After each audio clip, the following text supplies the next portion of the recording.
to sell in China.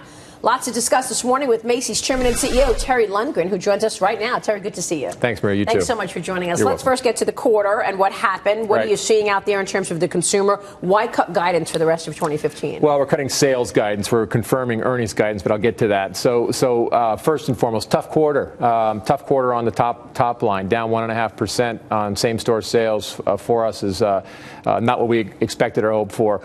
Clearly, this quarter was our toughest, going against a 4% comp last year. So a year ago was your best quarter. It was our best quarter a year ago, so that's a tough comparison. The international tourists, Maria, you and I have talked about this before, they're not here and because of the strength of the dollar, and when they're here, they're just definitely not spending in our categories on discretionary items. They may be going to hotels or plays, but they're not shopping the way they normally. And we can track that by store. I can tell you in Las Vegas how much they spent in Brazil versus in Canada versus China versus Germany because of the way we can track this information, and they're all down significantly. It's a big number for us. Well, the dollar's making everything that much more expensive. Of course, and basically Bloomingdale's is, frankly, we benefit more in good times when the dollar's weak and tourists are here, and we're hurt more in times like this. And then, frankly, I think the consumer's spending money in different places. They're buying houses, they're buying automobiles, healthcare is more expensive, and they're downloading every possible app on their phone. But at some point in time, they're going to be finished with that, and they're going to get to our categories, and I'm hoping it's going to be in the second half. So. But don't you also see some weakness on some of the important brands that were so important for Macy's, like a Michael Kors, like a Ralph Lauren?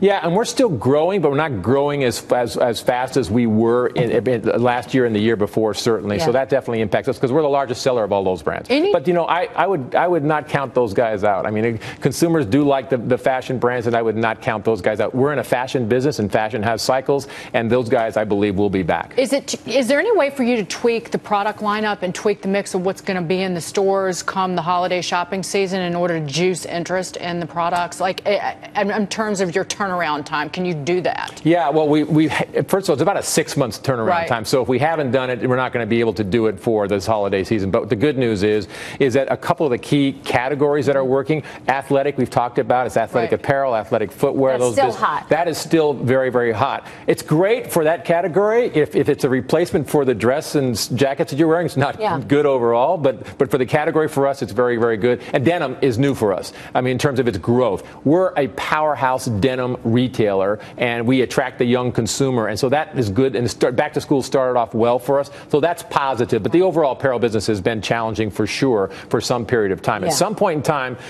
every woman in America is going to say, "Hey, I need something." I need my closet. Every woman will have enough leggings, so they got to move on. They have to move on. John Bussey. Let's come back to the mood of the consumer. We just had Tobias Lefkovich on talking about the resilience of the American consumer. Very positive, very optimistic. You're seeing a slightly different mood, it sounds like, one distracted by other purchases at the moment. Give us a sort of a trajectory. We have more people employed, wages are stagnant but slightly rising. That's a slight positive. What happens for the next 6 months, next 12 months? One more thing, John, is that the savings rate is also very strong. So I think consumers are saving more than they have in the past. Long term, that's a good thing. But if history repeats itself, and it has a tendency to do so, they will break into that savings and they will spend, particularly around the holiday season. And if that happens the way I suspect it will, it should put retailers like ourselves and others in a better position for them to break loose with some of those dollars now that they have their home, now that they have their automobile, and spend it on sweaters and apparel and accessories. So you're expecting that. We got to get to other topics, and that is this move that you're doing in Brooklyn, selling real estate. Now, I know that activist investors wanted you to sell some of the real estate. Are you responding to them? What does this do for Macy's? Explain what you're doing in Brooklyn. The real estate subject has come, the activist subject has come up in just the last couple of months. We've been working on this particular transaction in Brooklyn for well over a year.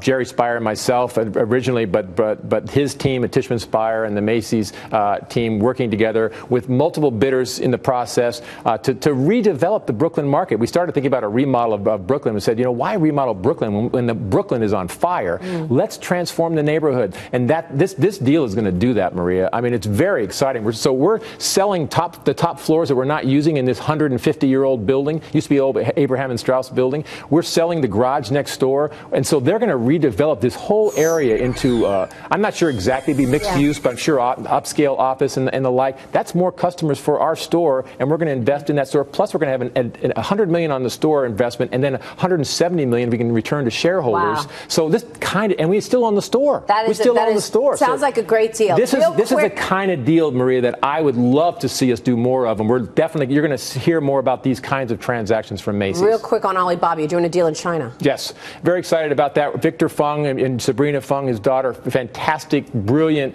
people. We're doing have a great relationship with Fung Retailing Group, and you're going to see us with a joint venture partnership. The big difference, Maria, we're going to own the inventory in Hong Kong, so it will be no 40% duty, no major shipping from America. This is a big transformational opportunity, and we're going to sell it on the Tmall at Alibaba. And you're not worried about what Chinese government officials are doing in terms of intervening in the markets like they did today? First of all, I'm new there, so I'm not going against last year's numbers in China. I have an advantage. I'm starting fresh. That was said like a retailer. Exactly. Terry, it's great to have you on the program. Thanks so much for joining us. All. Terry Lundgren is Chairman and CEO at Macy's.